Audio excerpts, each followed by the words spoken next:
Love that. People. Loved it. I never learned anything from it though. So you're obsessed with UFOs, right? Is that safe to say? It's safe to say, but it's not so much just the UFO itself. I mean, I don't call them that anymore. We call these advanced aerial threats. They're different. But Threats? You honed in on a word we weren't supposed to really get into here in the first part of the show. Did you have a plan? I have a very long plan, detailed plan. We're going to start with my body. We're just going to talk about my body for a lot. And okay, what do you want to talk about when it comes to your body? Well, my body is interesting. It's unique. Okay. And it changes shape. What I've noticed is it's just changing. Yeah, it's getting larger. Larger, getting wider. Depending upon what you put in it. But you're all. Can I cuss? Yeah, for sure. We're on the internet. You're so fucking fit. You shook my hand. I think you're gonna break my hand. I'm sorry. Yeah, just don't be strong. I didn't mean to. Don't be so handsome. Just shaking and strong. your hand. Just thought it was a handshake. I know. Well, it's one of those power moves. You ever see when Trump shakes people's hands and he pulls them in and he's like, yeah, he does do weird shit. He does right? weird shit like that. Yeah. Yeah, I didn't mean to do that. I just meant to shake your hand like a man. Well, I took it as like, know your place, motherfucker. Oh, this is my weird. show. I didn't think that. No, I'm just joking. Interesting. So, when did you get obsessed with this aerial threat thing? And why do you call them threats? We'll get into that, I guess. Okay. But I got into it when I was in junior high. For some weird reason, I had like some time off and I went to the school library in like 7th grade, and I was like, damn, I'm gonna read some boring shit. What am I gonna read? And I saw this one book, and it had a picture of the Loch Ness Monster and like a UFO. I'm all, that looks cool. And I read that, and I was like, holy cow, these are like real. It wasn't all science fiction. I mean, the way the book was laid out, I was like, these are like real events. I'm all, there's no way, really? And then when the band started doing its thing in the back of the van, there were no like smartphones, so we were buying books. And I would just lay there. We'd have like 20-hour drives. And so I started buying books on the UFO phenomenon. And I was, once you do that, it's a black hole, you're done. Yeah, it's definitely a rabbit hole. You get sucked into it. At my house, I have a framed poster that's the cover of the Roswell Daily News. Yeah. That shows the day after the Roswell crash, where it says that the Air Force came and recovered the wreckage, and the whole deal. I've been obsessed with this shit since I was a little kid. Yeah, I think that's by design. I think that this generation was meant to have this stuff come out. But I can't prove that. That's just my feeling. What makes you feel that? Like, because of exactly what you said. There's a lot of people. I don't believe that some of the events happened on accident. I think that there's been a lot of events that are on purpose. Some have been for show. Some have been for. There's a variety of reasons, but I think a lot of it is a control system that's really pushing humanity in a very specific direction. And so like they've got a time frame where they've had these events take place. Is that what you think? Yeah, and they also time travel, which is different than what people think in like a movie where they sit in a machine and all of a sudden you're in the 1930s and you got to go save humanity. When you use the technology, there's a time difference between what they're doing inside of an artificially created bubble of gravity of sorts, and then what's on the outside. So if you're on the inside of one of those machines, everything would be skewed more black and white. There would be like a red shift, and everybody would look frozen. So you literally could fly around and grab a Coke out of someone's hand and put it in someone else's hand. It's really... Where are you getting this from? Well, take a wild guess. Look at the people I'm surrounded by, So the people you're surrounded by are telling you this? Is that what it is?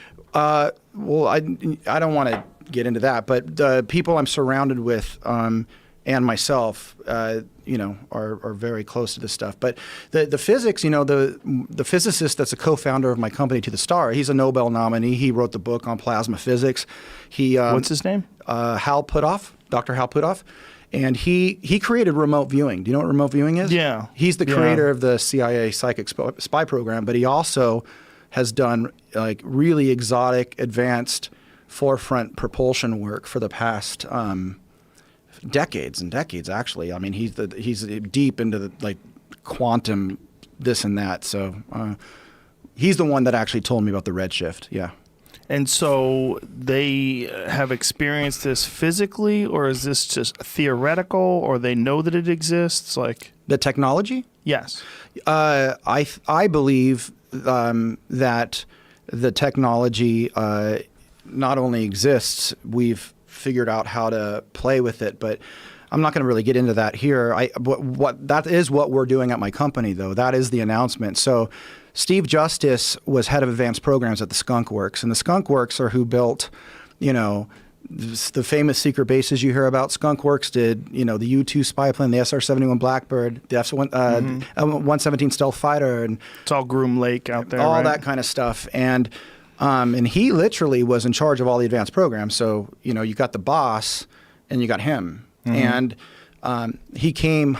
He just finished his career over there within the past 2 months, I think it is, and he was on stage with me when we came out and said we're going to be building one of these things. So when you say that all this technology exists, have they explained this to you, or have you seen it physically? Oh, I haven't seen anything physically like that. I wouldn't be allowed to go anywhere if that does or doesn't exist. So they've just explained to you that this exists, and that this is in the hands of the U.S. government. I think no. I don't want to get into that kind of stuff, but if you don't mind. But why is it that you want to not get into certain things? Well, I don't want to I represent more than myself these days. Right. So I definitely have to watch what I say. Well, who do you represent when you say you represent more than yourself? The team that I'm with. So when you look at the people that are a part of my company, it's Undersecretary of Defense and Senior Intelligence Service.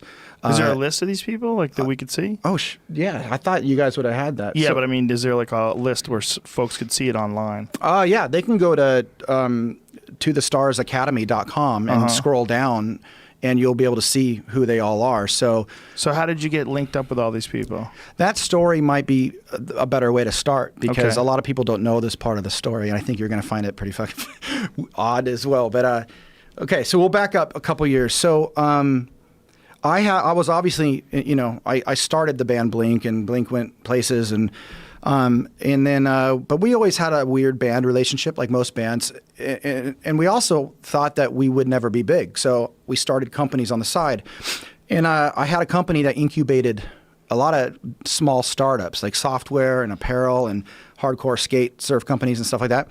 Well, I learned a lot from that, and I pulled out an entertainment startup called To the Stars. And I knew I was going to be doing kind of like science fiction franchised stories, just like Disney, but science fiction for adults.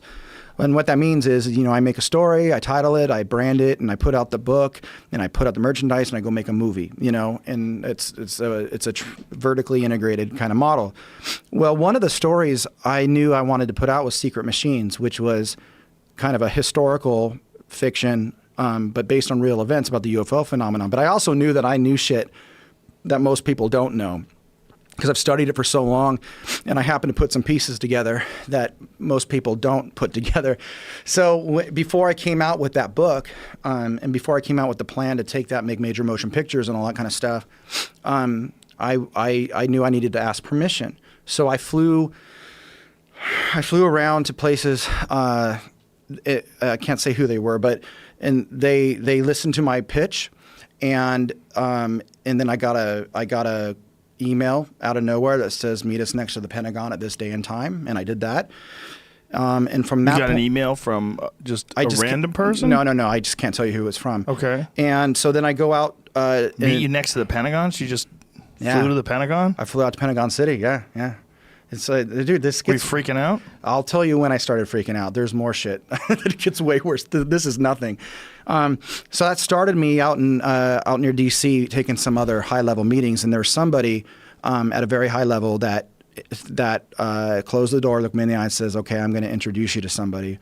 And that person comes to San Diego, puts me on the phone with a general, and the general is listening to my little stump speech about what I want to do with this franchise, because I definitely didn't want to, I wasn't looking to force disclosure, and I wasn't looking to be rogue and break secrets. I was like, look, I know what's going on here, and you guys are doing a kick-ass job, and I would have done the exact same thing should I have been the guy at the top that had to make some really hardcore decisions 70 years ago. So I want to support you. I think people are cynical because there's a vacuum. You guys can't say what you're doing. So all these people are just coming up with a bunch of bullshit to say, oh, you know, they don't want us to know, or we can't handle it, or it's all about oil and money and all this weird shit. But you would put these pieces together independently. I did. And so based on books that you read? Yeah, people think that like places like the CIA and the DIA, all these intelligence organizations have, you know, a monopoly on information. They don't. They get their information from the real world too. You know, they do have access to you know, archives of information. They do have access to some amazing, you know, satellite data and stuff like that. But if you're smart and you take your time, you know where to look, and you find patterns, you can pretty much put together all the same shit they can, kind of, you know. And that's what I did. And so when I pitched what I wanted to do, he said, come up and meet me tomorrow. And so I flew up to NASA, actually, NASA Ames, and had a 2-hour meeting there. And after 2 hours, that person says, he looks me in the eyes, I'm going to introduce you to someone else. And he did. And so I got on the phone with this person, and this person, you know, go, I'm a skeptic. And then at the end of the conversation, he goes, fly out and see me. And so I did. And that's when things really started happening. So I fly out to this airport, and I sit at a table in a restaurant at the airport. No one's in there. And this gentleman sits down, and the waiter comes up. He waves off the waiter, and he looks me in the eye and says, it was the Cold War, and we found a life form. And that's when I started shitting my pants, because I know a lot about this stuff, but you always wait to talk to somebody that is one of the inside people. You always want to have... So he sits down at a restaurant with you at the airport and tells you that they found a life form. Yes. And during the Cold War? During the Cold War. And everything that they did and every decision they made at the time was because of the consciousness of the Cold War. And why has this guy decided to meet with you at an airport? Because the only way you meet with these people, the only way you ever would have anyone talk to you is if you can provide a service that they need. Mm-hmm. And my service was pretty interesting to them, because I said, look, you guys... You know, you struggle with saying disclosure. You want to tell everybody everything, which I don't think everyone should know everything.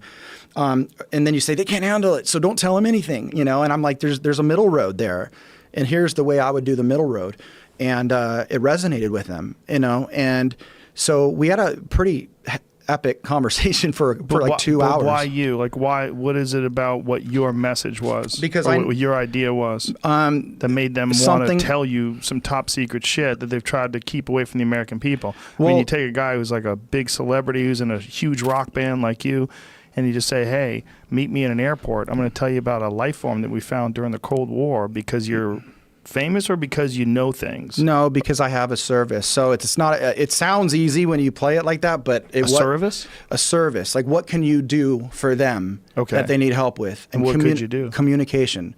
They don't have a way to make a movie, a book. They don't know how. Don't have a way to make documentaries.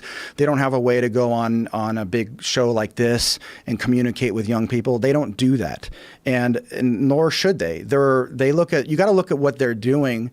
So they look to you for a spokesperson role? I wouldn't say spokesperson role. Communication role? A communication role. It makes more sense. So they would give some information to you, and you would get it out to people. And now, why wouldn't they do it themselves? Because they wouldn't have the same platform? They don't have access to the same platform that you would have? And the other reason is people have tried to do movies and stuff like this, but none of them know. I was fortunate enough to know the core story, and most people don't. So explain that then, if you don't mind going back. Like, sure. When you said that you were able to put things together that other people weren't, what are those things? Essentially, it's the book Secret Machines, where you have a lot of private finance, you have some world bankers, and you have a lot of people internationally working together to figure out a plan of how to push back against something that's been coming here for a very long time, but using off-the-books finances and using mechanisms that we're not totally aware exist. And what people have to realize is, you know, the UFO phenomenon isn't a phenomenon. The universe is fucking gigantic, and there's life everywhere.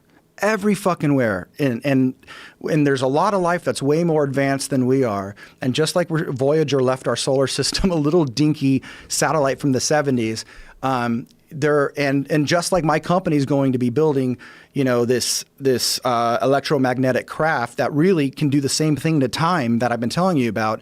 Other civilizations have that too, which means you can traverse those distances of space. And what you have to think about is what happened when we first discovered that, and what did we do about it? And there's no, you got to look at 47 in a very peculiar way. 90 days after the Roswell event, CIA was created, the Air Force was separated from the Army, the National Security Act was created, and all those things are mechanisms to start learning more and to start getting private industry off the ground. So that had nothing to do with World War II. You think it had to do with aliens? Oh, I absolutely think it. Well, both, because what I believe crashed at Roswell was, I believe it was German from Argentina, but it had hallmarks and technology based on alien technology. So we put out a story saying it's alien, and then we put out a story saying it's a weather balloon. But the real thing it was, we didn't want anyone to guess, and that's why we put those two things out there. And that's kind of how they do it.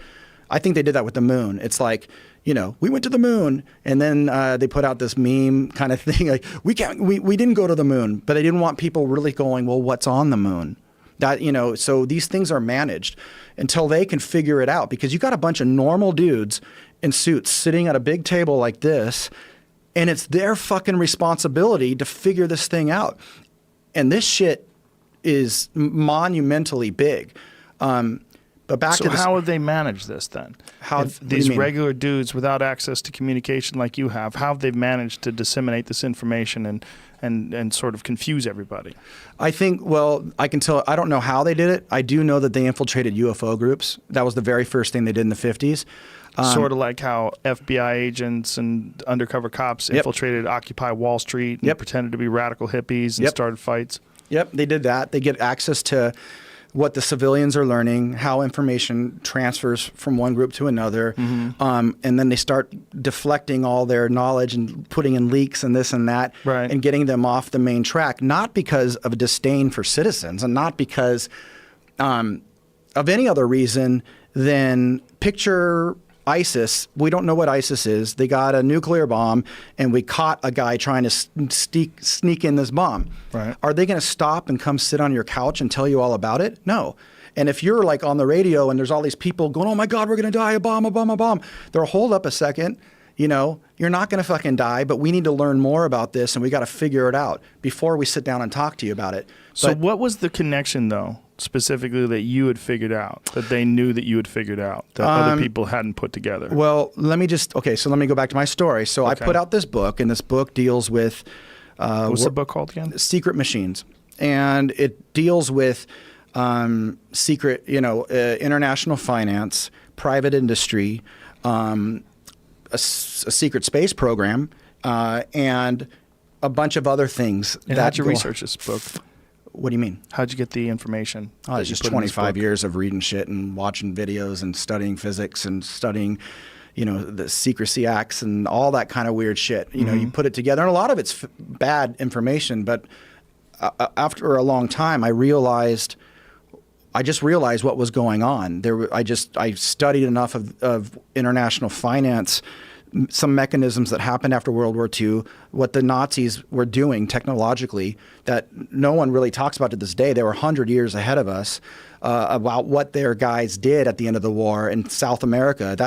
And the paperclip. Paperclip was like, there's two levels of paperclip. Paperclip is the operation that brought over all these ex-Nazis into NASA and into all of our aerospace programs. Why did we do that? Well, because they knew some shit that was very important.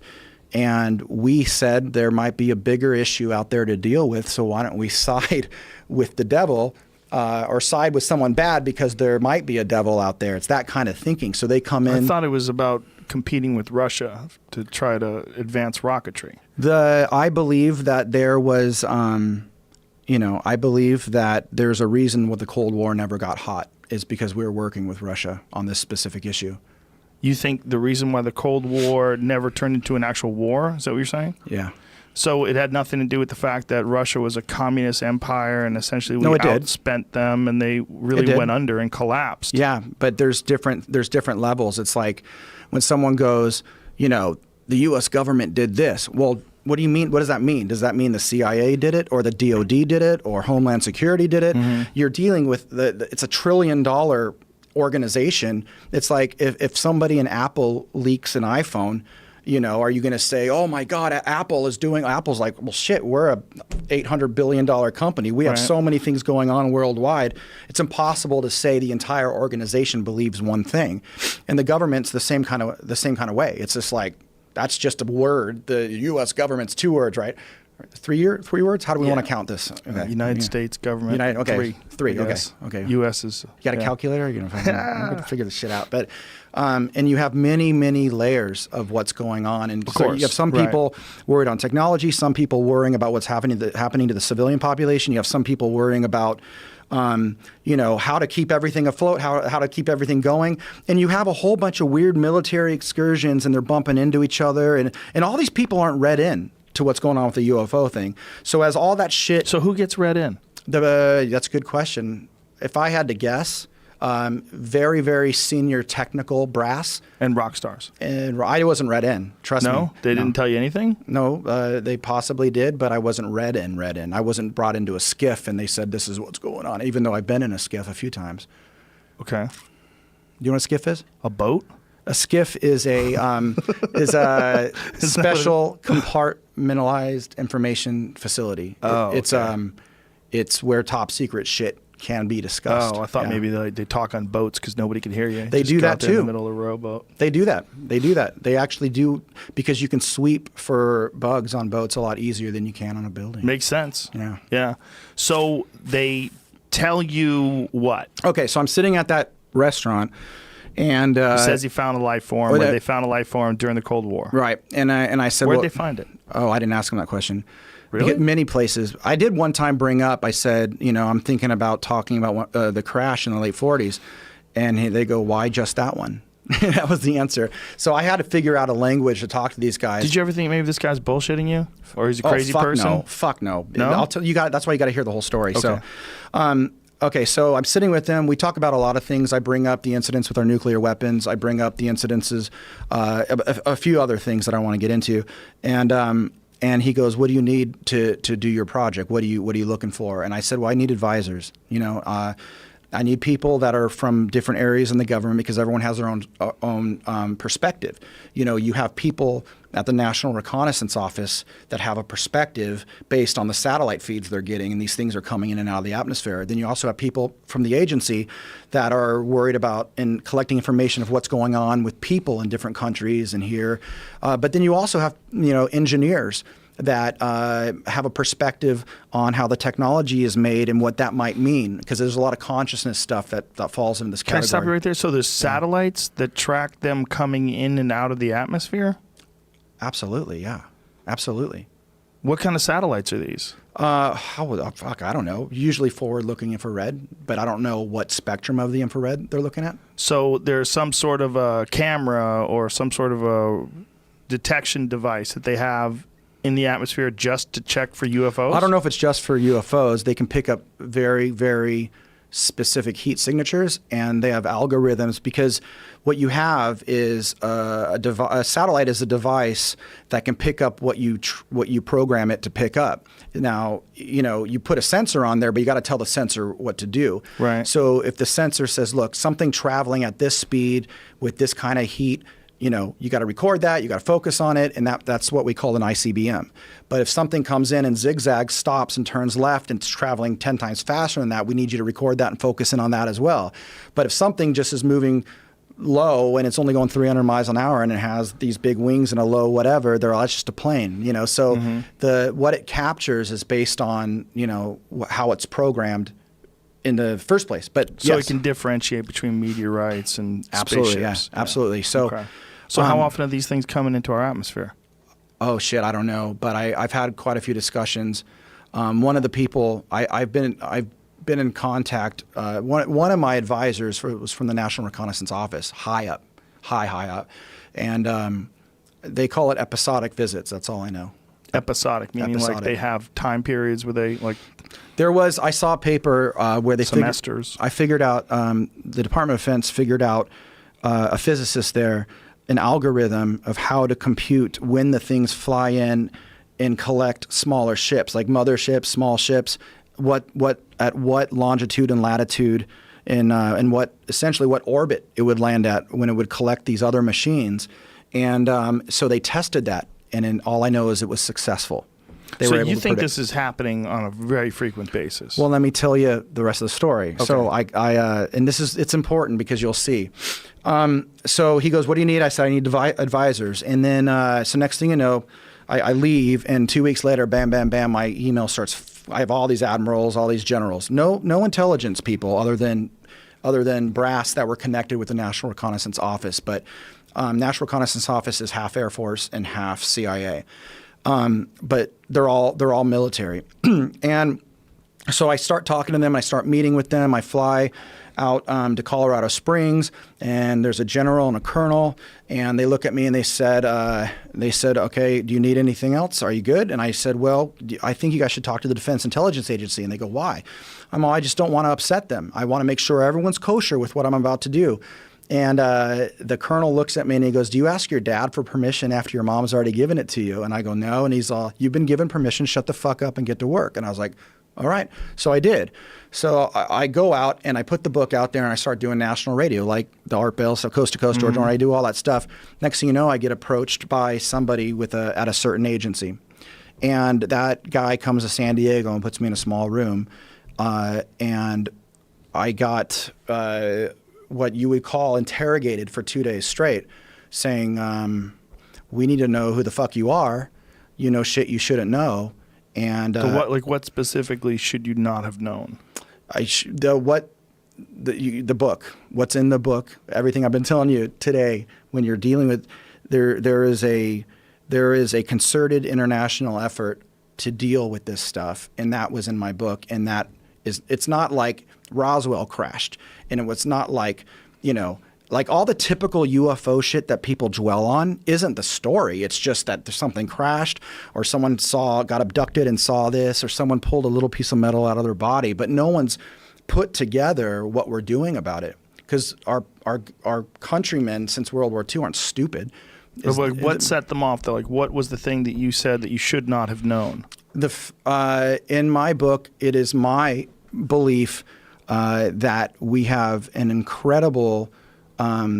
We've made incredible strides creating assets to deal with this stuff. That's my belief, and I'm not speaking for my company. This is just me assets. Speaking. Yeah. Mean some sort of a government agency that's been designed or put together. International? International. Okay, so some sort of an international collaboration to deal with the threat of alien life. And that was enough that they pulled you aside and wouldn't let you go for 2 days and just interrogated you? So it was it was an interrogation, but it was a pretty heavy debriefing of how I got to where I was. And it's not like they didn't let me go home. This took place at a hotel near my home. But they made you sit down and talk to them. Oh, fuck yeah. There was 6 of them, I think, 6. And so they let you leave and go to sleep and then come back, get something to eat and came back, spent another 8 hours, because I wasn't rogue. I wasn't like trying to hide anything. I was trying to explain to them. How did you have all this free time, though?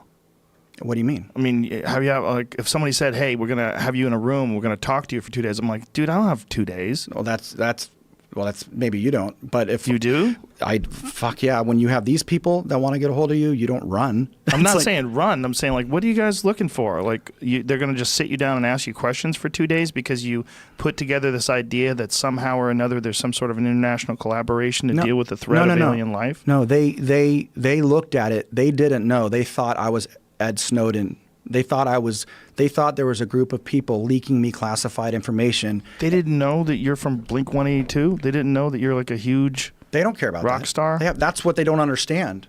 They don't care about who I am. They just care about the material. Right, but it should take them like 3 seconds to realize, like, you're not Edward Snowden. You're a rock star. But I'm saying some pretty provocative shit. You got to realize no one else has gone up there and talked about,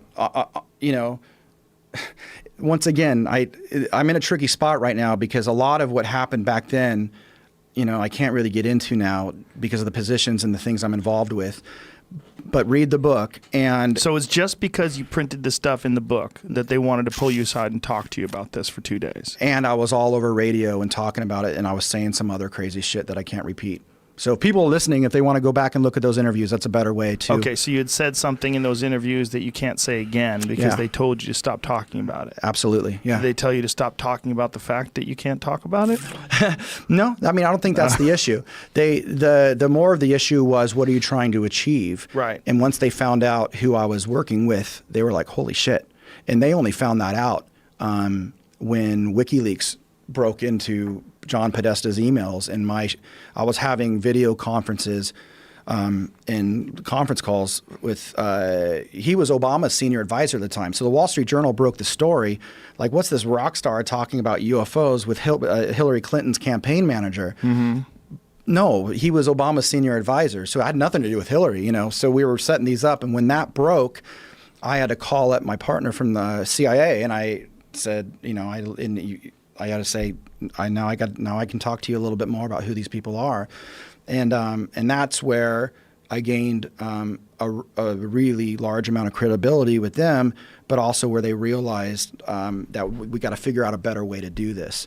And what you see is me and some very important people coming together to do something that I think is really beneficial to society. But we have a lot of work to do because a lot of people they don't know what to think of it. At first, they thought I was nuts when I was talking about my book. I'm all, I got these advisors, And then all of a sudden, the Wall Street Journal broke this story, and there's all these multi-star generals and head of some really big aerospace companies, and then the big news organizations were like, holy shit, this might be real. A lot of kids still don't know, and they're having fun on the internet.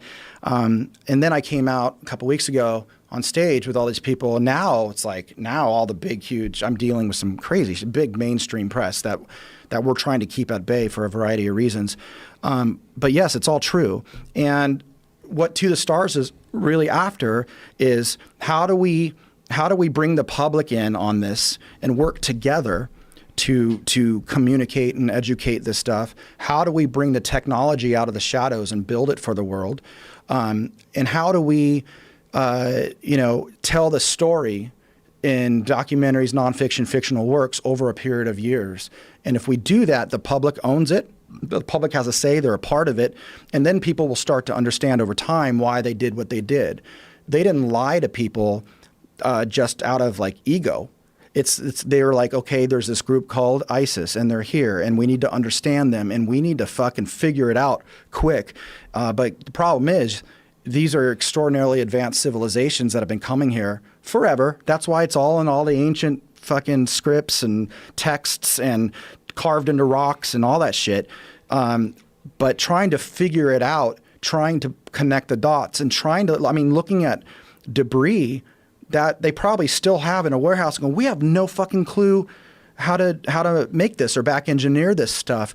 I mean, there's a piece of metal from a crash that I've seen, and I've seen the science on it, and it's atomically aligned, and it's layered in like 80 layers within just a few microns of purities of metal that aren't even in our solar system, and they think it needs to be made in an area where there's no gravity. So number one, it has to be made in space. Number two, even if we were to create a machine that can potentially do some of this stuff, 3D printing layers of different metals of obscene purities, it would cost hundreds and hundreds of millions of dollars. We don't even have that. Why do they think it was made without gravity? Because I think it's the atomic structure. So what happens is when you radiate it with terahertz, it loses mass. Something weird. It resonates some kind of harmonic, and then it gets lighter. And if you hit it with enough terahertz, it'll float. So we're going to be showing people this stuff. We're going to be bringing out the hardware, some of the hardware. We're going to be bringing out implants. We're going to be bringing out videos. We're going to be bringing out some other stuff. So you're going to be showing people this actual physical piece of metal that was constructed in a zero gravity environment in space, and if you hit it with enough energy, it becomes weightless. No, I wouldn't say weightless. I don't know if we can make enough energy to do that, but yes, that is our plan. And show the experiment. So okay, well, if you can't give it enough energy to make it weightless, can you give it enough energy to reduce the mass? Yes. So it weighs less? Yes. And you can prove this? Yes, and that's why. So you can have a scale, and you can put this piece of metal on a scale. I'll do you better. It's not even that. It's warping the space-time continuum around the object. So what you can do is you can shoot an electron over it why it's not being radiated. A single radiated. Electron? And you collect it and time that. And how do you shoot a single electron? Fuck if I know. I'm not a physicist. They just do this shit. That's what they do. So, and I was actually on a phone call today about it. I talked for about 45 minutes in the car on the way up here about some of the. How would they even be able to regulate whether or not they have a single electron? Well, fuck, they're doing crazier shit than that at CERN. At CERN, they're taking particles of atoms and they're speeding them up to light speed. Almost light speed. Yeah, and slamming them into each other. So I'm not too worried about electrons and photons. This is an enormous building that's, I think it's, what is it? CERN's like 10 miles in a loop. Yeah, but you've seen an electron microscope, right? It's like the size of half of this table. But I'm saying they're launching a single electron at this thing. I think that's what they do. Yeah. They do that with photons too, by the way. I read a really cool study about single photons, and consciousness was interacting with it. Just by thinking, it was changing the way the photon went. It's crazy. So what happens is you shoot this electron, and you know how fast it is to travel over this piece of metal. Then you radiate it with terahertz, and then what does that mean? Radiate it with terahertz. You're electrifying and charging the piece of material. Do you know what's a terahertz? It's a high frequency wave. I don't want to pretend I know that much about it. I just know that the earlier tests were with radio waves like RF. And they need to do terahertz, so I don't know much more than that. So by shooting terahertz at it, the piece of metal can lose mass. And then when you shoot an electron over it, it'll be a different time than the other one when it's not turned on. Does that make sense? No. The time it takes for an electron to go over the piece of metal. What's that, Jamie? This is why I type in terahertz imaging. Laser-guided codes, advanced single-pixel terahertz imagery. And this B, the image is sampled upon instructions from a laser. A, the terahertz light passes through the object. And then C, the information is collected to reconstruct the image. Look at that. So with this stuff... But it's just an imaging technology. But you're timing how fast it takes an electron to move over the surface of the metal. Then you charge the metal, and then you're timing the exact same thing, and there will be different times. And the positive result is that it lost mass, so it traveled faster or slower or whatever the hell is supposed to happen. And so I would imagine that this piece of metal, if it exists, would be kind of game over. If you brought this piece of metal to the most advanced scientists in metallurgy or whatever they would be that would understand this kind of shit. Yeah, and it's already been there, but the problem is there anywhere online where people can read about this? There actually is. There's some of this stuff, not this piece in particular. They came out as arts parts on Arts Bell a long time ago, and they're different layers of bismuth and magnesium. But this one came from a crash in 48, not the 47. And I know nothing more about it. But I don't think it's anything they're going to come in here with a chain of custody and say, this came from Air Force or something like that. I don't know who has this. So you're going to bring this and demonstrate this to people? Yeah, and the reason is because we're also going to show videos that just got declassified from our most advanced systems. I think they call it the Aegis system. It's a radar system and forward-looking infrared of UFOs. I have those in possession actually already. And so we're going to show the videos that the first time in history, by the way, that videos of UFOs have been declassified. There's been leaks and there's been people catching shit on their phones, but I have all the chain of custody, all the documents and everything. And we just got those a few weeks ago, and there's a shitload more coming. And so we'll release the videos, and we'll show the experiment as a proof of concept so everyone knows this shit's all real. Because right now they're just looking at a drawing and they're looking at this guy from the Skunk Works, and just going, how the fuck are they going to build a machine that plays with time and plays with the fabric of space-time? And so we have to kind of educate people and say it's possible, it's possible. Is that it? This thing? Yeah, that's it. There. Advanced electrogravitic propulsion, is that how you say that? Electrogravitic. Gravitic. So what that does, what the machine does that we're building is there's an electromagnetic wave that is the foundation of everything, of all mass, of everything. Like some people call it 0 point energy, some people call it the vacuum energy, but like 1 inch of air could power the United States for like hundreds of years kind of thing, or maybe more. So what they got to do is isolate very specific atoms to where all the noise of all matter and cell phones and everything that's going on Earth can be separated from this one atom. And if you can do that with the right material, you can get access to that electromagnetic wave that's powering the atom. The invisible wave pattern that's under everything of all existence. And once you do that, it's not like splitting an atom. This is the power behind the atom. It's extraordinarily dangerous, but it's also what will turn that thing on, and it'll turn into a ball of light and just disappear. And I could show you a video of something doing that. That's actually on YouTube, you know. Okay, tell Jamie what it is. Well, I would have to, I could search it for a second. How about this? Well, there's no commercial breaks, is there? No. Well, fuck. Yeah, just search it. I'll search just for it. describe it. And we'll search it. You know what? If you type in Astra, the TR3B, Astra TR3B, and I'll walk over there. Can I walk over there for a second? Sure, I'll show him which one it is. Go ahead. Is his mic on too? Yeah. So we can all talk to each other? Sort of. So what you want to do is come down here, and do your people get to? They'll be able to see They'll it. be able We'll to put it see up it? on the screen. So what this is? Well, I don't really want to tell you what it is, but I want you to watch it. Is this? That's not it. One more page. I'll find it for you. Just takes me a second. There's a bunch of this shit. This is the craft, by the way. That's in. Did you spell it right? Astro. That's why. Sorry. Astra. Oh, Astro. Astro, not Astro. Yeah. If you're typing it at home. Yeah, that's right. We gotta make sure it's the right one. We're looking on YouTube, ladies and gentlemen. If you're in your car right now going, what the fuck is going on this show? The vast majority of the people just listen to this show. So for the people that are just listening and you want to go check it out, TR38 Astra Aurora Project 3B. USAF. Oh, 3B, sorry. This is the Craft and Secret Machines book. That's all I'm going to say. And this thing is floating in the air. It'll take a few seconds till they turn on the engine. That looks pretty badass. Oh, wait. You can see little lights dancing around on the bottom. But I think this was leaked on purpose because the guy's making it just hard enough to see, moving the camera around in and out of focus. Yeah, right? Like it's got like, he's barely focusing. Boy, that looks like a drone. Well, it looks small too. It's not. That's pretty big. I would think that one's about 40 feet. Really? Look, see the tail fins on the back? That's how you know it's not alien per se. It's built off, I think, technology that came from there, but, you know, they don't need vertical tail stabilizers. What's that big light? Okay, this is the engine. They turn it on.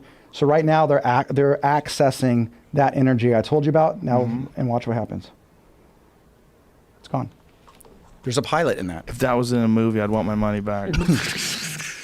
Why? This movie can suck my dick. Why? Why? It looks so fake. Oh, you think that? Yeah. It did look fake. What is that? TR3B is real? These There's ones another one? This is the same one, but these ones are stacked, and that's a drone that came out of one. That's I a think. drone? The small one is. Oh, the little thing that came out the side? Yeah. But if you can look up Black Triangle UFO and find hundreds of these videos. So these are people, like civilians, that are getting this from the ground? They're filming this? I don't know. I don't know where this one came from. Jamie, this is not the same account as the last video? It's a different video. Started up next because it's probably a highly viewed TR3B video. Right. How many views does this have? 474,000. Damn. And there's hundreds. So many people know now. There's hundreds of these out there. Oh, now it separates from the other one? But everyone thinks it's alien, and that's not my belief. So you think this is something along the lines of like when they had the stealth bomber program and they Absolutely. were experimenting with these things? What do you think of Robert Lazar? Do you think that guy's real? I'm putting out his autobiography. So you do think he's legit? You should read his book. Yeah, oh yeah, absolutely. Yeah. He's a fascinating character, right? He is. His story's really interesting too. Where he really fucked up though, so for the people that don't know that are listening, he's a guy that came out. He's the reason we know about Area 51. He literally is the guy that broke the story of its existence. He got brought in for a job, and during the interviews, they said, "We have another idea for you." And they put him in a place he claims had all these discs, and he was on a back engineering team as a physicist. But what happened was They rushed him in there because, per his story, they tried to cut into one of the propulsion devices and it exploded and killed a bunch of scientists. So the Nevada test site, which is the area where Area 51 and all that stuff is, released a statement that they were just doing a small little nuke test, but it was really because of this thing. And so they rushed him in there without doing all of his background checks because it takes 6 months to a year. And during those background checks, he was already working on this stuff. They found that his wife was going a little haywire because he couldn't tell her what he was doing, and he would leave in the middle of the night. He would be gone for a week, and she was getting fed up, and so she started having an affair. And so they're listening in on all the phone calls and checking him out, and they're kind of going, his home life is unstable. So they stopped calling him to come into work while they figure it out. He knows. I mean, he's working next to a guy with a machine gun. He knows that that this is no fucking joke. No one knows what he's been doing. He thought he did something wrong. So as the nervous individual he is, he runs to his friends and says, this is what I've been doing. This is what I've been working on. There's alien craft. It's over here at Groom Lake. And the tests are every Wednesday night at 8 o'clock. And his wife goes, holy shit. And his friend goes, holy shit. And he goes, come on, I'll show you. So they drive 3 hours north of Vegas outside on public land, and they videotape and watch these UFOs come up and be tested and dart around and disappear. And he goes, that's the one I'm working on. And it's almost like, well, how did you know what time? Because I'm working on it. Well, he does this 3 times. I think it was 3 times. And on the 3rd time, they got caught because I've been there. There's security that travels those mountains. You always hear about those guys out there in Area 51. And when they caught him, they were like, holy fuck. He's like, what the fuck is he doing? You know, why is he telling everyone? So he runs to the news station with George Knapp, who's another he's a host on Coast to Coast, and he tells him what he's doing, and he just goes live on Las Vegas News, and it caught like wildfire across the world. And so then these guys grabbed him, put him in a room, put a gun to his head, and said, when we told you not to say anything, we didn't mean say everything, you know? And he got really scared. They started fucking with him. I was actually in a meeting 2 nights ago talking about some of the things they did. One of the things he did, he went to a gym. He didn't have access to a lot of guns, but for some fucking reason, he had like an Uzi. It was in his glove compartment. He goes to a gym and he comes out and his car doors are open. The glove compartment is open and the Uzi's just sitting on his chair. He got shot at on the freeway, and they erased a bunch of his records. And he's still to this day really nervous about it. He always claimed for a while he claimed he had part of. This is what I will say. He claimed the energy source was an element that was very heavy. And it was like unobtainium or something like that, 115 element. And 25 years ago, he talked all about it. And then literally 3 years ago, maybe 4, they added it to the periodic table. What is this stuff called again? I think it's called unobtainium. It's element 115. It's on, and that's the other thing. Is people don't realize, oh, holy shit, 25 years ago, he says, this element comes from a binary star system and it's really heavy. There's a certain isotope that's stable. They'll find it. And then all of a sudden, I remember one day I was driving my car and I heard it like on CNN, new element added to the periodic table. I was like, holy shit, you know? But it's pretty interesting, crazy story. Yeah. Well, they erased his what was the claim that they had erased his educational record? Well, I think he might have people. I don't know if I think this because I don't know. I never researched it, but people that I know that have researched it think he might have kind of upgraded his resume a little bit, and maybe he didn't go to MIT. Right. That was the claim. But they also said that he really did work for, what's that lab in New Mexico? Oh, well, Lawrence Livermore and JPL. JPL. Yeah, JPL's in Pasadena, yeah. But whatever it was in New Mexico, that they had found that he actually did work in the building, even though they tried to say that he didn't. Oh, yeah, so maybe, that he did something with somebody, and however much of his story was true, always gets fishy when you find one thing that's not true, like that he didn't go to MIT. So you know totally. Stanton Friedman. Yeah. You know who Stanton Friedman is? Yeah. Stanton Friedman, who's a very famous UFO researcher. He's one of the main guys arguing that Bob Lazar is full of shit. Yeah. You know what's interesting is there is a I know the guy that did all the research on that, and I know the guy that studied it for decades, and he's actually writing a foreword on the book. It's the journalist has won like 8 Peabody Awards and Emmys and shit. But George Knapp, who I told you about, and he's just got like he can speak for hours on that entire thing. He's always on the Coast to Coast show, right? Yeah, he does like a couple Sundays each month. Yeah. Did you find that element? Oh, yeah. What is it? Element 115? Is that what it's called? Yeah. Popular Mechanics article about it right here. Welcome Element 115. Now, what's your real name? Researchers create Element 115 in the lab for the second time overall in the first time in a decade, paving the way for its official status as a member of the periodic table. And so Google Bob Lazar, Element 115, because I would think that if he knew that, like that long ago, like that alone would make people want to take him more seriously. All the stuff that he said. Well, first of all, we know that there is a Groom Lake. We know that there is an Area 51. We know they denied its existence until they wanted to expand the perimeter. Till they wanted to, because people would sit on a ledge and they would watch all these test flights of whatever the fuck they had, whatever it was they were doing, whether working on stealth bombers or whatever it was.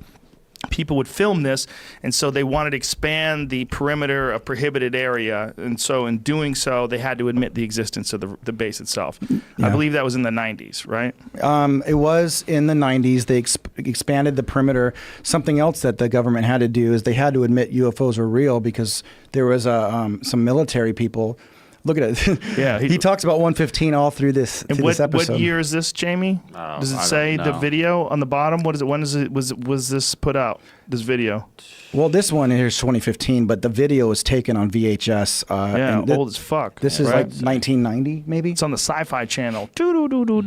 Back when it was spelled sci-fi. Yeah, everyone uses a lot of the SYFY. Yeah, so that's old as fuck. Yeah. Play some of that though, because that dude's a trip. Because he's one of those weird guys where even if you're a skeptical guy, you listen to Bob Lazar talk and you're like, this guy's obviously smart as fuck. Here we go. Is in the top of the reactor, and the base of the reactor apparently is a small, something similar to a cyclotron.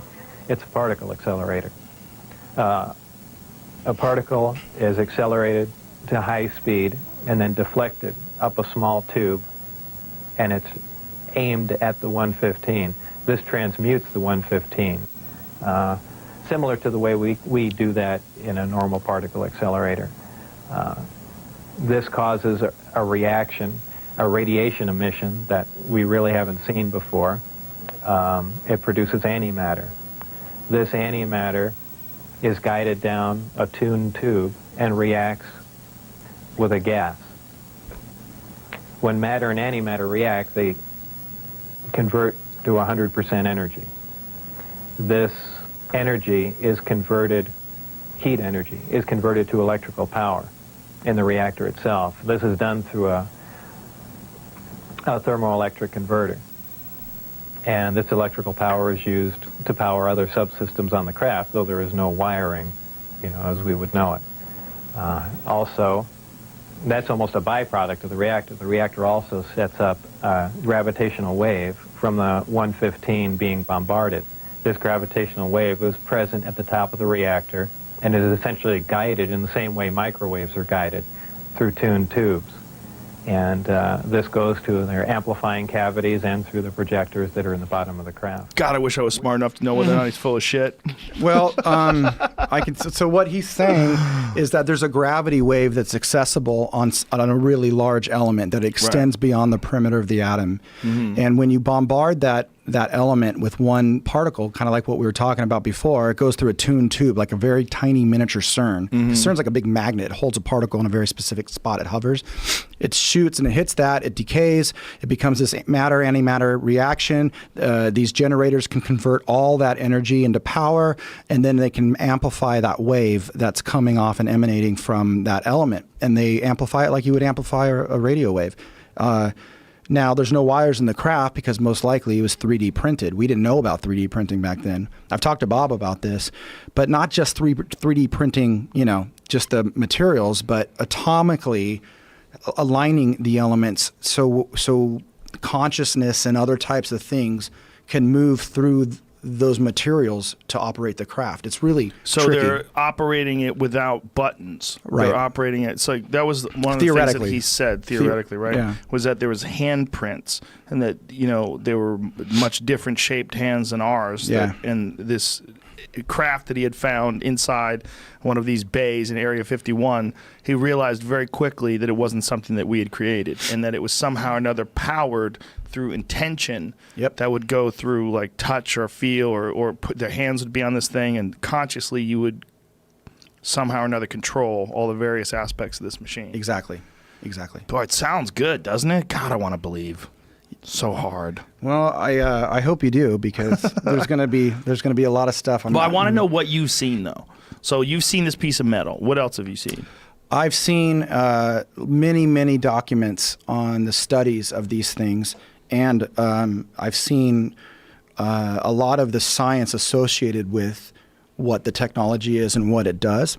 Like I could show you if I fold up pieces of paper and stuff what's going on with it, but basically, these craft, they travel in a straight line, but they're folding space-time. Like in Event Horizon, where they explain it by folding a piece of paper and punching a pencil through it. Did you ever see that movie? Yeah, it's kind of like that. Great fucking movie. But it's more like, here, I can draw it for you here. Not that this is it's kind of like when you have 2 points, we're used to traveling in a direction like that. Mm-hmm. And so when we look up, we see a plane that goes straight. Right. But these UFOs fold space-time like this.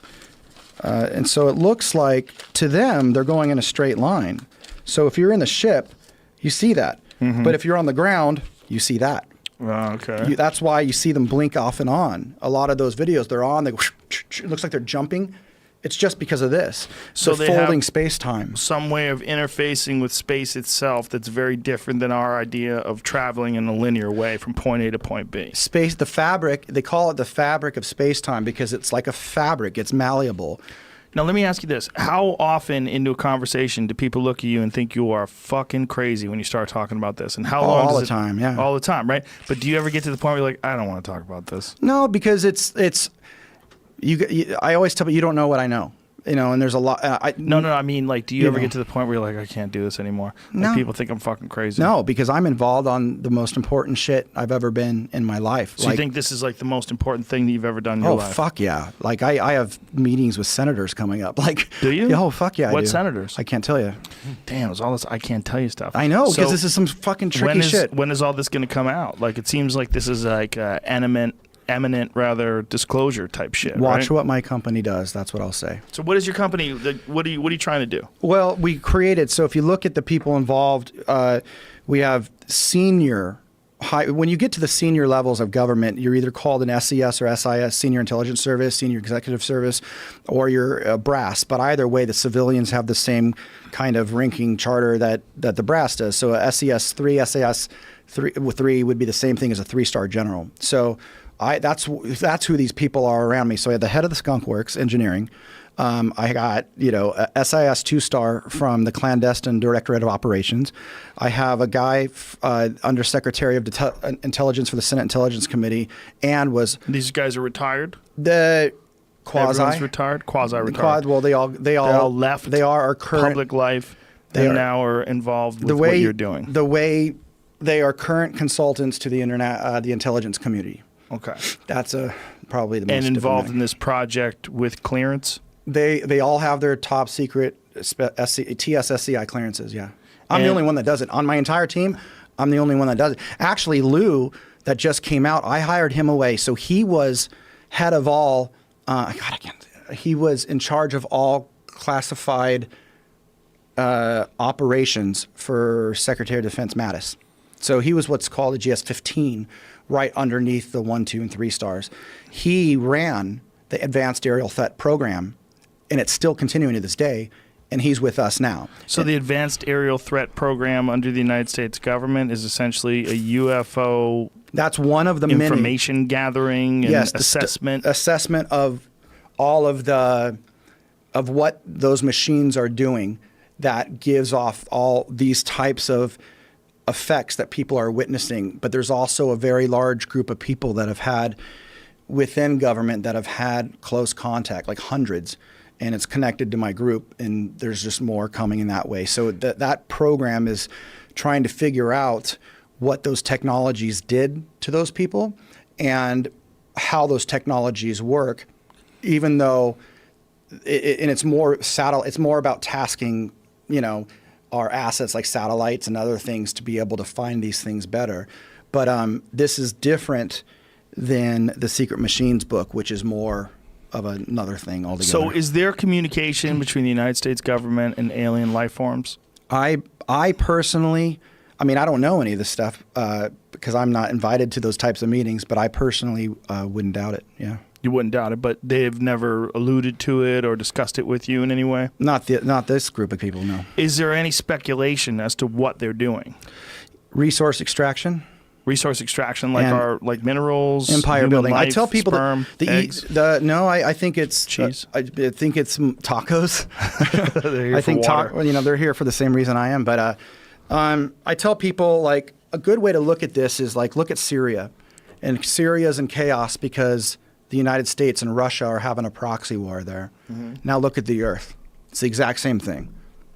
Different races are coming here. And they're trying to win and against each other. So there's more than one race. Yeah. How many this is the universe we're talking about. Right. I don't know how many. I don't know. But there's a bunch of different creatures, and they all have the same sort of technology. Yeah, and some are very human. Some look just like you and I. Really? Absolutely, yeah. Now, is there any sort of speculation as to why life forms from other planets, other galaxies, other solar systems, different kind of gravity, different environments, would create a life form that's exactly similar to us? Or are they imitating what we look like in order to infiltrate our world and hang with us? I think probably unknowingly. I think all the above. I mean, look, if you look at like Syria, are you just going to say it's only Russia and America there? No, China's probably there. France is probably there. Mm-hmm. You know, I personally think the little aliens with the big black eyes, those are androids. They're biological robots. They're just programmed. They're no different than us cloning sheep. They just clone a being that can travel through space because space is very big. Or some sort of an artificial intelligence thing that doesn't have a life form. Right. I've heard that idea before. And it kind of makes sense a little bit, right? I mean, if you're a living thing and you're traveling through space, obviously you have biological limitations in terms of the need for oxygen and gravitational interactions and all these different things. Well, one of the scary hallmarks of those ones, the rumor is it in the back of their head is a transmitter. So you got to wonder where it's sending shit. But at the same time, you know, I can tell you that when you look at the Bible, the angels and the demons of the Bible would be the humans and the androids that I just told you about. So you think the grays are the androids, right? Yeah. And so you think they're like some sort of devil? No. I just think that that's how we characterized it because they come in, control your thoughts, control your body, take you. us in the middle of the night. Yeah. Demons, you know. So do you think these things are traveling from where? Do we have any idea? There's things that have been put out there, but I've never asked. Why would you not ask that? What the fuck? You can tell me star system like 483? Well, you know about element 115. I would want to know about Starship Enterprise coordinate 115B65 Polaris, wherever the fuck it is. Yeah, I don't know. I do know that there's connections to man, you won't even fucking believe it. I'll tell you that. You want to hear? Please. Atlantis, the sunken city? Yeah. There's a connection? There's a connection. What's the connection? That there's a very advanced group that left after a catastrophe and hung around in a small outpost here and throughout time would push civilization forward, and that's who the Greek gods were. Whoa. Yep. And that's why it's very interesting on the Roswell wreckage there's Greek writing. Is there? There is.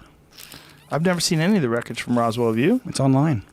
You see it. Type in Roswell wreckage. You can see it. Well, all I've ever seen is the dude standing in front of the bullshit, the weather balloon stuff, where they're laughing and yucking it up. Roswell wreckage, Roswell I-beam. You'll see it. And it's got these Greek markings. And the witnesses that were there did what do you call it? Where they go on oath and tell. So that actual I-beam showing the word Eleftheria, which means freedom in ancient Greek. So where is that from, Jamie? Let me tell you. Want me to? I don't know. It popped up when Well, I'm going to tell you something else. So okay. I went and met a former director of CIA and NSA. He was director of both. I won't tell you his name. And right when I sat down and told him about my book. Pull that picture up again. Look at those little hands. And right when I sat down and told him about this is a big deal. Okay, so I'm sitting with this guy. He was like, not that long ago, was director of CIA, and he went on to be director of NSA. Okay. Well, I think we can find his name. Maybe. But right when I sat down and told him about the book, you know what he says to me? What? He goes, I didn't read much science fiction as a kid, but I read a lot about Greek mythology. And looked me in the eye. I said, well, you're going to love the last page of my book then. He's all, am I? And When my book was about ready to go to pressing, I had a very important person call me up. He says, "Can you stop that pressing and maybe insert something about Greek mythology?" And I said, "I sure can." So something you got to realize is, for example, the 6th biggest defense contractor in the world, at least they used to be 6, is a company called Science Applications International Corporation, SAIC. Their headquarters are actually in San Diego. And in the front of the building, you have an obelisk coming out of a fake lake and 2 Atlantean on thrones. And they're both holding pyramids. And one says the past and one says the future. And they're 8-foot tall statues. It's fucking nuts, by the way. In SAIC, they went over to Lidos. Michael Hayden, former director of NSA and the CIA. What about it? No, that's not him. But I'm not gonna tell you if you try and find out. Look at you guys just fishing around over here. I'll say a name. You blink. Yeah. I'll show you my. No pun intended. Like what you did there. That was cute. I'll show you my dick. Like, if you get, yeah, there we go. If you right. come get across it right or wrong, not sure what. Yeah, whatever you get, I'm gonna show you my dick. All right.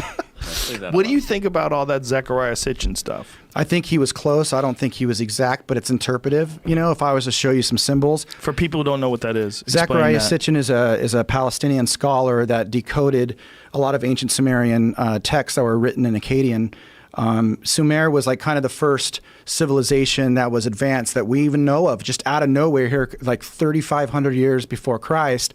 There's mathematics, astronomy, and all this different shit. They knew all the planets. They said there's an extra planet. But Zechariah Sitchin was the one that really spent a lot of time doing that. And there's a lot of other scholars that disagree. Now he can say, you know, in those texts is the story of the Garden of Eden, the flood of Noah, like all that shit. But his take on it was those who from heaven to earth came, called them angels, but they were an advanced race. They fucked around with genetics. Well, that was his take on the definition of Nephilim. Was the Nephilim? Yeah, which you find that in Genesis, the Nephilim. So, you know, he was able to tell a really interesting story based on these texts. And but some people don't agree with them. But at the end of the day, I think it's the closest thing we got. And in my early conversations, when I was being given some interesting science fiction stuff for my book, the Greek mythology part, I brought up the Sumerians, and they showed me one particular king. They said, we find this one very interesting. And I can't remember his name, but it fired so quick when I asked the question. It came right back with this whole thing on this one Sumerian king. Really interesting. Well, what's fascinating about them is that they really did know a lot about our solar system. And you think about the fact that they were around 5,000 years ago. They had a detailed model of the solar system with all of the planets, and they were all relatively close in size. This is one of those clay cylinders that what you would do is you would put out a flat piece of clay, and you would roll this cylinder over it, and that's how they would print things. Yep. And this really sort of kind of primitive way of doing this, somehow or another, they knew a lot about astronomy. I mean, they knew about the structure of our solar system. They knew where the planets were. Right. Well, you got to remember, Galileo was almost killed and confined to his house arrest because he said that the universe doesn't revolve around us. We revolve around the sun. And that was way after. That's 4,000 or 5,000 years after the Sumerians that already knew that, you know, we weren't the center of the universe. So It's interesting. We were really smart, and then we went kind of backwards, you know, and there's probably a bit more to that story, too, that hopefully one day we'll get into it. Well, it's really interesting when you look at these ancient civilizations and their attempts to decipher the world around them, and you try to figure out what did they know? You know, how much did they know? The Sumerians are one of the more interesting cases to me because of the fact that they had this really bizarre map of the solar system. Yeah. When, you know, we didn't. They found out about Pluto. They had an image of Pluto. And I don't think we found out about Pluto until like the early 1900s. Yeah, Pluto might have even been like 50s Jamie, or 60s. see if you can find that out. Pluto was found like not even that long ago. I don't even know if it was as far back as the 1900s. See if you can find that out, and then find the image of the Anunnaki when they show the solar system, because the image is really fascinating because it is what it is. I mean, you look at it, there's a sun. I mean, it's clearly a sun. It has like it's a large circle. It's in the sky, and it has like those little sun sort of rays around it. This picture, right? Because it has the 9. Yeah. That's the picture. There you go. Yeah. So do you know they have an idea of where to look for this extra planet? They thought in the early 90s, JPL announced that they thought they found a companion to our sun. Yeah, look at that. I mean, that's fucking radical right there. Yeah, it's crazy. They have Pluto in there. Now, go to the discovery of Pluto. When did Pluto get discovered? I think you're right. I think it was in the 1950s. I know it was sometime in the 1900s. Well, I'm talking about Disney's Pluto. Which one are you talking about? 1930. 1930. Crazy. Crazy shit. Yeah, so these people somehow or another knew about Pluto fucking way before us. And this is not something you could see with the naked eye. So somehow or another, and nor were those other planets. I mean, you could see a few of them. You could see Mars, and sometimes you could see Jupiter, and maybe Saturn, right? Can you see Saturn? What are the ones you can see with the naked eye? You can see Saturn, yeah. Mm-hmm. Yeah. But after that, like, they had Uranus. You can't see Uranus. Yeah, just the other day, I think it was like the one time of, I don't know, every 25 years you can barely see it with the naked eye. Which Uranus? is like last week or something like that. Uranus a bunch or of people Saturn? were at Griffith Observatory. It was like super crowded because of that. We're not gonna make jokes and shit about Uranus, right? No. Because it's so old. It's expected. We'll skip obvious. that. Yeah, and were they looking at it with the naked eye or with telescopes? So. I mean, I feel like you could obviously Why would they go to the see with Griffith Observatory? Because everyone goes there. There's a bunch of telescopes already set up every day. But that makes sense for telescopes. But why with the naked eye? Because it's one of the best places, closest in LA. I don't know. I'll look okay. Yeah, LA's weird because of the light pollution, right? No, it's a big deal. Yeah. Like that's why when you go to the desert and it's beautiful and you're like, whoa, that's what you really see. It was last week, October 19th. You could see with your naked eye. The Uranus, you could see with your naked eye. You guys are talking about naked and Uranus a lot here, and I don't want to make any jokes. I'm not, but I'm just telling you what you're talking about. See Uranus with your naked eye this week. Giggle if you must. Nice. What a goofy name too. Like what? All the different sounds you can make with your face, and they chose your butthole. What if they just call it butthole? Yeah, butthole, planet butthole. That would be just as weird. I would go there fucking crazy fast. It'd be the first place I go. That would be the first place you'd visit, planet butthole. Yeah. Do you think that there's life in our solar system? I do. Where do you think it is? Europa.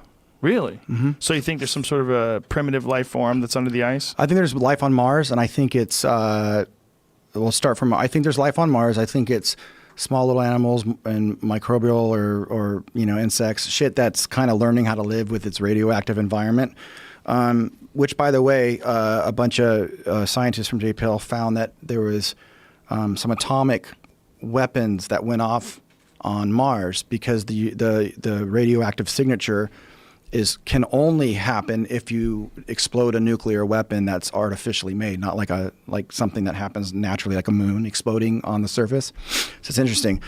So where'd you read that? Oh shit, that's been all over the place. I forgot the guy's name, the doctor's name. He actually was one of the lead scientists on the Clementine mission, which was mapping the moon with JPL. So he's a big time dude.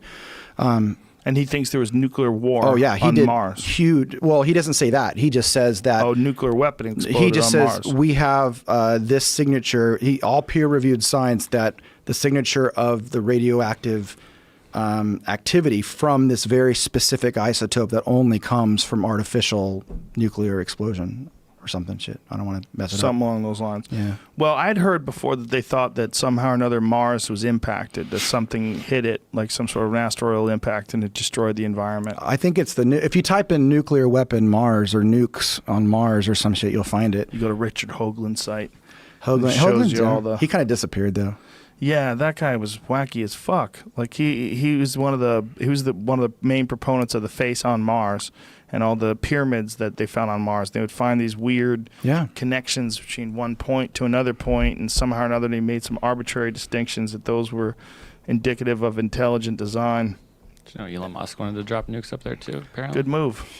Elon Musk elaborates on his proposal to nuke Mars. How's that picture? He's like, why not? He's probably bored. He put on his Instagram last night, he was cooking hot dogs and marshmallows and singing along with Johnny Cash, drinking whiskey. That's what he should be doing. That's my kind of fucking scientist. That's Elon Musk for president. I'll vote for you, buddy.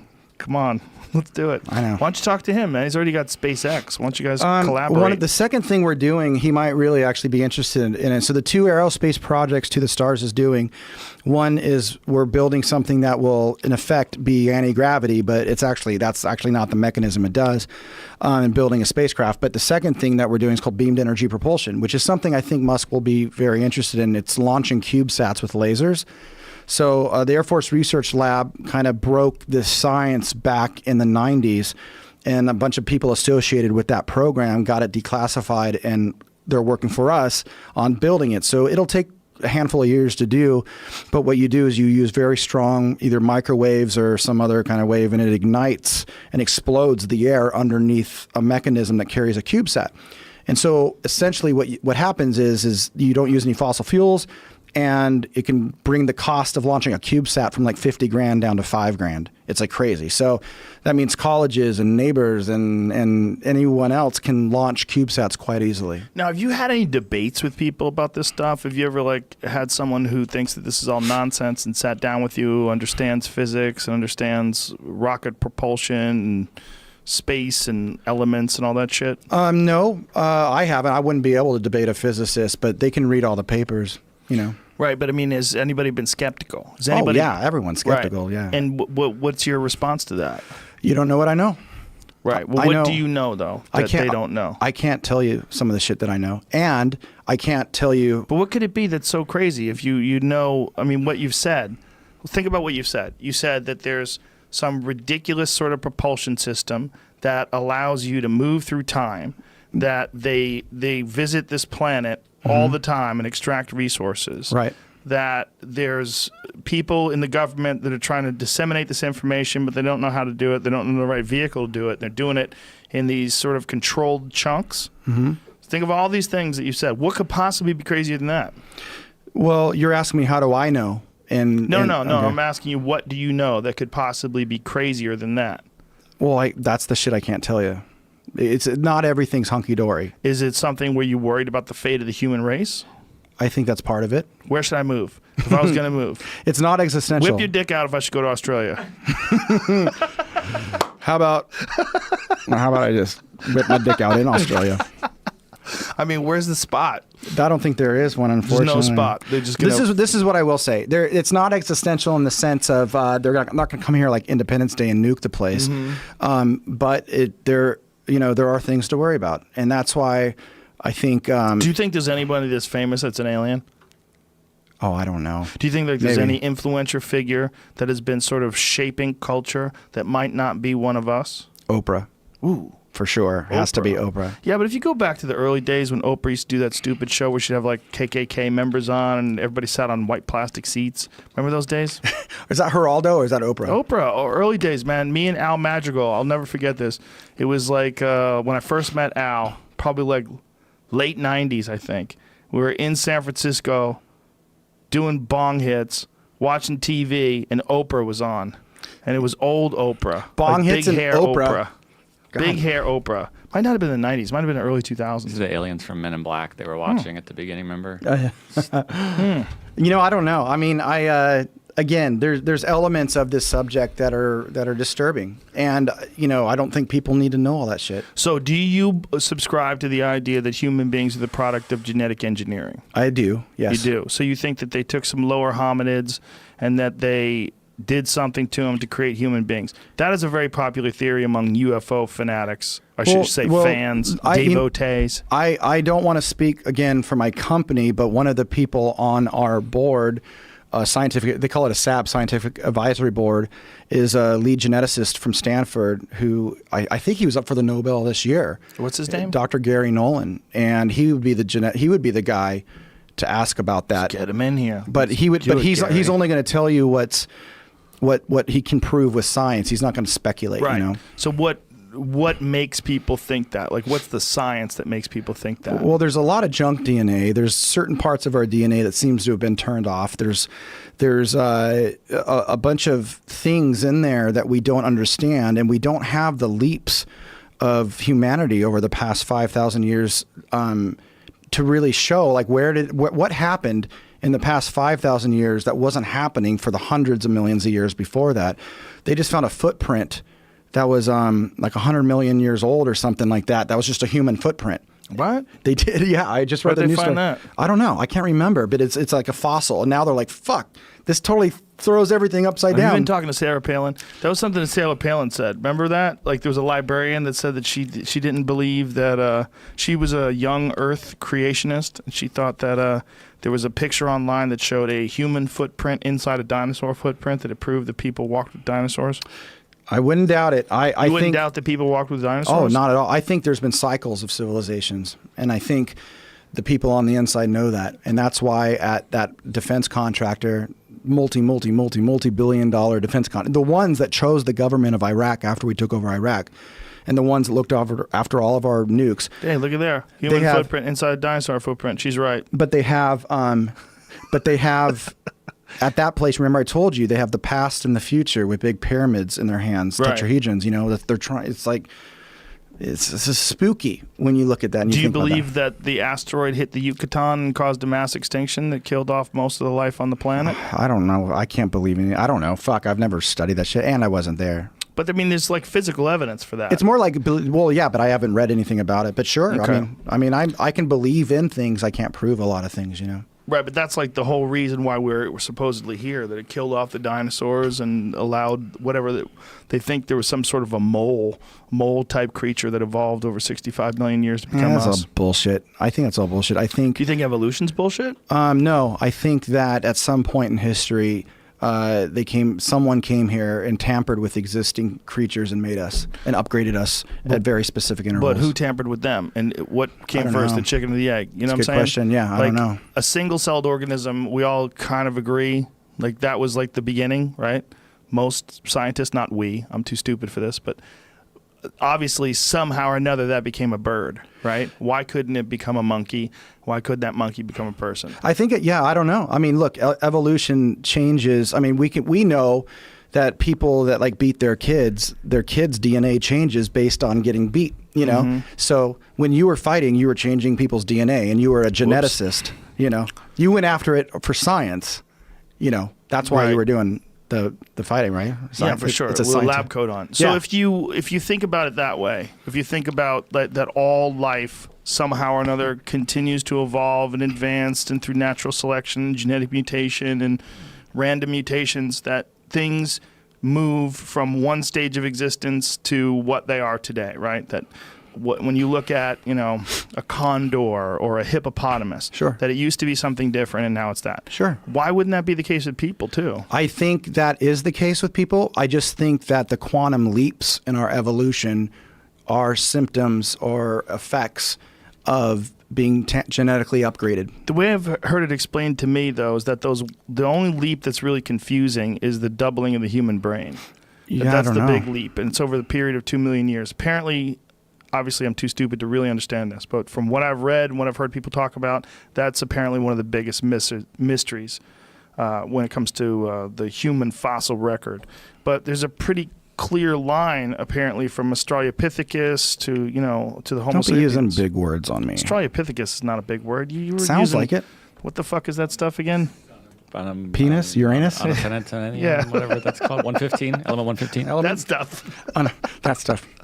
Yeah. So what is your company aiming to do, and when are you trying to do it? So the next steps, To the Stars Academy of Arts and Science. Why is it an academy? Because teaching people? Yeah, there's teaching, there's science, there's arts major, there's film franchises. So Don't say musicals. No musicals, right? It's only musicals, apparently. I'm sorry. UFO musicals. Yeah. It's like everything's cool, but it's a really stupid art form. Oh, shit. It's a musical, but it's very salacious. Okay. Very, very sexual musicals. But okay, so what we did essentially is you have a senior engineer, chief engineer from the classified aerospace world building shit. And then you have a guy like me that's putting out some stories and making some movies about some things. And then you have my physicists. So, can I stop you there? I'm sorry to interrupt, but why stories and why fiction? Like, why not just... There's going to be both. But why fiction? Why not just concentrate entirely on revealing the truth?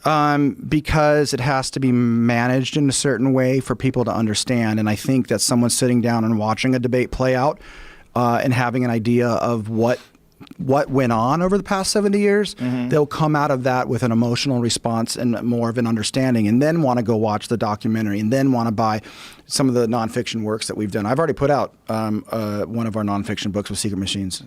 Now, that movie, what is it, Arrival? Yeah. Was that the movie? Where there's like sort of weird time shit in that movie? Yeah. Does that movie have any basis in reality? No. Was there secret people behind the scenes? No, I don't think so. But there's nothing in there that's familiar to me other than the fact that the dream sequences and the time stuff and her having flashes of that shit's absolutely on par. And the idea of having an international group work together to figure something out, that's absolutely on par. That's happening right now. Oh, yeah. And everybody's keeping their mouth shut. Oh, fuck yeah. Why are they doing that? Why aren't people spilling the beans? Well, it's not look at Lou Elizondo, the guy that works for me that just came from the Pentagon, literally quit the Pentagon 2 weeks ago. I can't tell you where I'm at, but a lot of can't tell you. I know, man. I'm sorry, but he's with me, and he was on stage with me on the live event we did on the 11th, saying I left the Pentagon days ago. I ran this particular UFO program, and this is what we know, and they are real, and we're going to continue that program here at To the Stars. Now, but your goal is to release this information through documentaries, through films, and to educate people of the existence of this. And is it to make a ship? Well, no. So this is, once again, look, by putting together, you can't attack this subject by just like, if you make a movie, someone goes, oh, that's a crazy movie. If you make a science paper on it, then no one's going to read it. And the technology will never see the light of day because it's been modified as weaponry or whatever it is, that the only way to get people to understand what the fuck is going on is by first present them the story so they have an understanding that it is real and it is happening, and lay it in a way that's grounded and practical and but still moves you, and then follow up with the science, and then show them that thing you're watching in the movie can be engineered and created. So we are doing it all together. But there's a thing called a community of interest.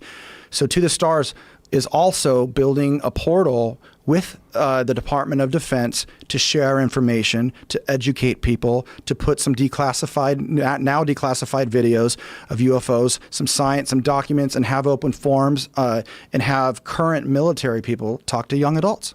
So you're going to expose people to this narrative and explain to them through stories what this could be. That sets the stage. Then you start to introduce the actual real elements that actually exist. Yep. And then eventually what? What's the end game? Well, the end game is the technology itself is like, so when you make when you create this energy source that powers the spacecraft, it's called an over unity machine. So it puts out more power than what's put into it. You can desalinate ocean water with it. You can get rid of atomic power, so there's no more Fukushimas. It can do a lot of different things, but it also will rapidly transform our entire transportation and communication network. So the end result with that is that'll get spun out into a company that's probably partners with major aerospace organizations, with whom I'm already talking. And we partner on that. Let me guess, you can't tell me who they are. No, fuck no, I can't tell you.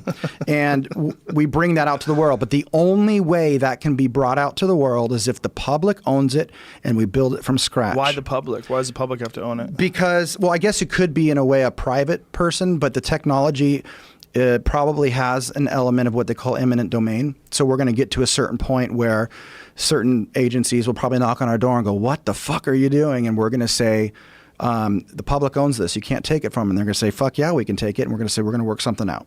Because it's like building a nuclear bomb in your basement kind of thing. So when you say the public owns it, like how will that be possible? How will the public own it?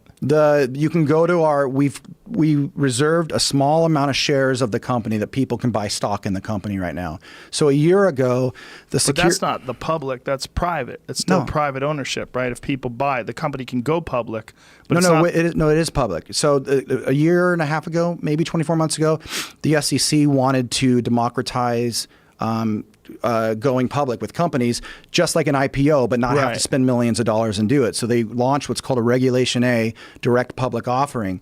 And we had to file with the SEC. So we had to spend hundreds of thousands of dollars to do this. And we spent the last 6 months doing it.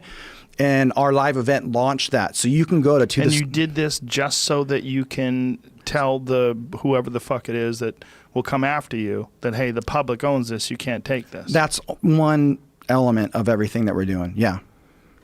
So you're spending hundreds of thousands of dollars to anticipate someone coming in and closing the doors, and yet you're talking about it in advance. We're you're essentially telling strategizing them that but you're letting them know that they're going to come and get it. It's going to be much harder to shut it down when the whole world has paid for it, invested in it, owns it.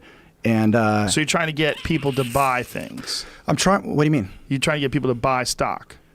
Well, yeah. Right now we're public. You can buy shares of the company. We only put up a very limited amount though. I think we only put up 5 million shares or something. So that seems like a lot of shares. How many shares are there all told? There's like 100 million probably or something like that. 100. How does shares work? Shares, like you just. How does that work? Like say if we came up with Young Jamie Incorporated. Yeah. And we wanted to start selling shares. When you file as a corporation, you can issue shares and you can sell those shares to people, and those shares have a price based on how you want to value your company. Okay. So you could have like 100 million shares of Young Jamie Incorporated. Yep. You sure can. Okay. And so then the government can't shut you down, bro. Nah. Well, you guys maybe because you say a lot of bad words. No. Jamie doesn't. But Mormon. We do a lot at the company, right? So we're building essentially a science fiction version of Disney. Okay. So we have 4 film franchises, not all of them about UFOs. One is kind of this Blade Runner all about nightmares kind of thing. One is like an old Amblin Spielberg movie. Who's making these things? Oh, we are. I mean, who's writing them? I wrote the first one. I'm directing that. You're directing too? I wrote this script. Look at you multi-talented motherfucker. Well, look, that's where I'm going with most of this stuff. But the company, I had to get up and get going and set it up, and we bring in a CEO and all that kind of shit. That's a bizarre formula, right? An entertainment company that's also gonna do aerospace and science. And the heart of it is when we do what's called confirmation, not disclosure, confirmation. The heart of it is how do we tell stories that galvanize the human race and let them know a little bit more about what's going on, and how do we present them science so they understand that consciousness and a lot of other things are real, and how do we build a technology associated with those stories and with those science that can change the world. And that's why it's an academy. Do they have any pickled bodies anywhere? Like any formaldehyde? I believe they do. Dipped? Yeah. You believe they do? Nobody's ever told you that? I believe, it's just a guess? I believe they do. You believe they do? You can't say any more than that? I'm not going to say any more than that. Well, you said so much. I know. It's so I know. weird what you can and can't say. Well, I could tell you other shit offline, probably. Okay, offline. I can't wait to end this podcast. I find out the real don't deal. Kick me out. I won't tell anybody. Tell you some weird shit. So now, what's the timeline for moving forward with all this stuff? Okay, so in the next few weeks, we're going to be releasing the first declassified videos of these advanced aerial threat UFOs, and they are current videos that were just caught, and with audio and everything of the people tracking them. And we're going to launch the beta version of the Community of Interest, which is the partnered website that's going to be hosting all this declassified information, where we're going to be having the hardcore conversations with people that want to understand this stuff. We're going to be also doing an experiment with that piece of metal to show the world that the technology is not only real, but it's demonstratable. And the videos are very much a proof of concept. It's showing you, look, it works, so we're going to build it. And do you think it's going to be weird for people to take you seriously because you're a rock star? Like maybe if you were like some sort of a physicist or a scientist, they would listen to you more? Well, I remember when Elon came out years ago and he started SpaceX. And then he started Tesla. I'm like, here's this dude saying all this ambitious shit. I didn't buy any of it. That guy's 100 times smarter than the both of us combined, though. He's fucking gnarly. I know, but I'm just saying he's believable once you hear him. Maybe. I think he is. I mean, shit, he's badass. But look at the people. What's interesting to me is you haven't seen who are with me. Have you looked at the bios on this shit? No. Yeah, you got to read the bios of the people I'm with. I didn't want to be tainted. I wanted to talk to you first. Well, one of the on my the scientific board, advisory board is one of the guys at CIA that headed up the entire biowarfare program and the director of operations, the clandestine division. So all these guys have found you how? Various ways. So they've come to you because you're like the beacon. I did something. Like, this is the way to go. I did something that no one thought was possible. What's that? Was tying together a mechanism that can perpetually fund itself and can communicate and can innovate, all with people that sit at it. See, I created a round table with engineers, scientists, high-ranking intelligence officials, and some others I can't tell you about, obviously. And this in the defense world, it's called stovepiping. So when they compartmentalize a secret, they put them into these vertical categories that can't talk to each other. I created a horizontal structure where all these people in these amazing, accomplished positions in government were able to come together at the same table, and they can discuss what we want to teach the world and how we want to do that. But the way to do that is including the public and making it a public benefit corporation. And what that means is we're able to spend money, and it's in our charter, on things that can benefit the world and not just provide a return to the investors. But what we're doing happens to be extremely lucrative. Extremely lucrative for investors, or for investors and the company. So how is it, like, say if young Jamie wants to be a part of it? What does he have to do? You just go to thestarsacademy.com and you buy shares, whatever you want to buy. And how will it be lucrative for him? Because first of all, the technology itself is like $1 trillion thing. If we can figure that out over the next 8 years, and they think we can. So who's they? The engineers that are building this thing. The guy. So Steve Justice, that was head of advanced programs at the Skunk Works. We talked about that. They build all of our. They are the tip of the spear for the most advanced spacecraft and aircraft that the United States national security apparatus has, period, okay. Hands down.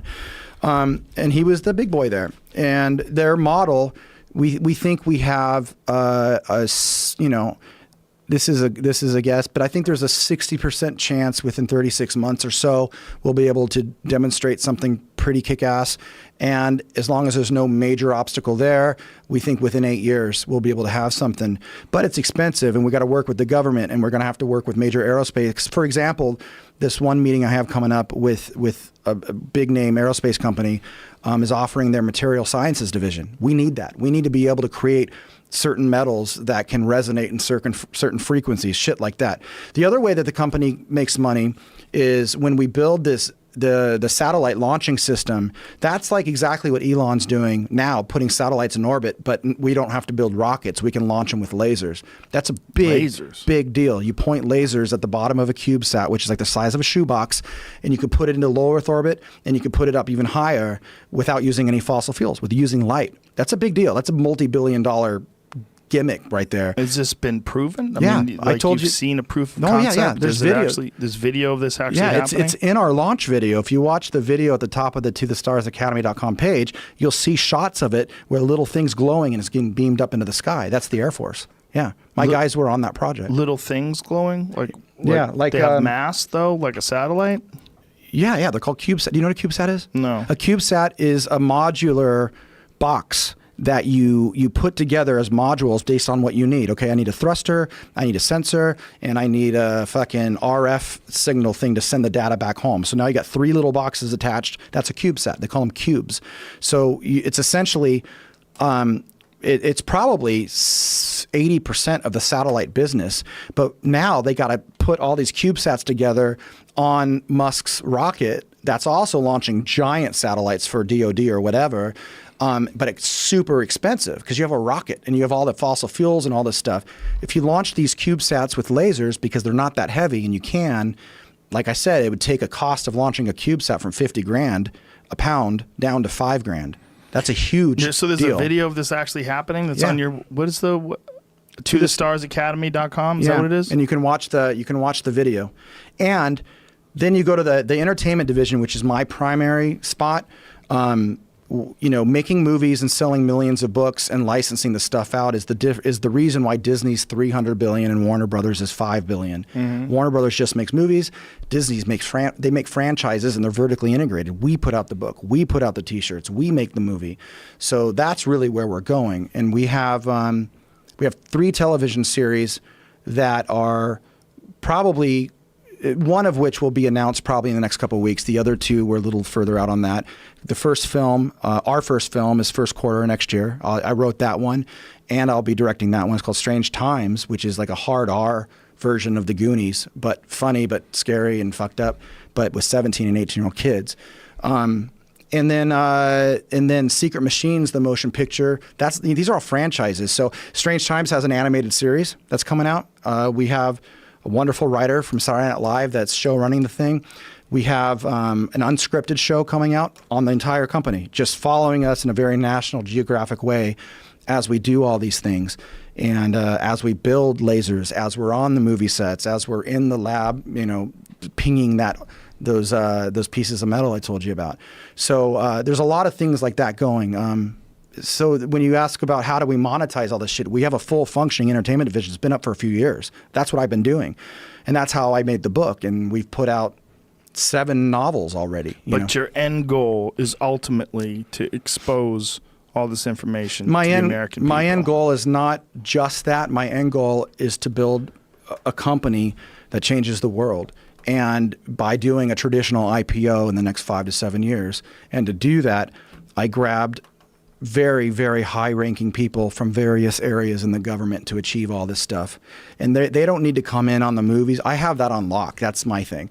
But it can function as a way to help people understand what the fuck is going on. So some of the movies, some of the TV series, some of the nonfiction works that we do will all be about that subject, but the rest of it won't be.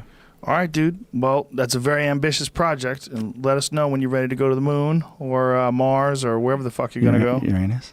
Yeah, you can go to Uranus, all those places. All right. And I hope it's all real. I'm excited. Cool. Thanks, if it's true. Thanks for having me. Oh, thanks for coming on, brother. Yeah, appreciate you so it, man. much. Thank you. Bye, everybody. All right. Are we off? Are we off? I'll show you something.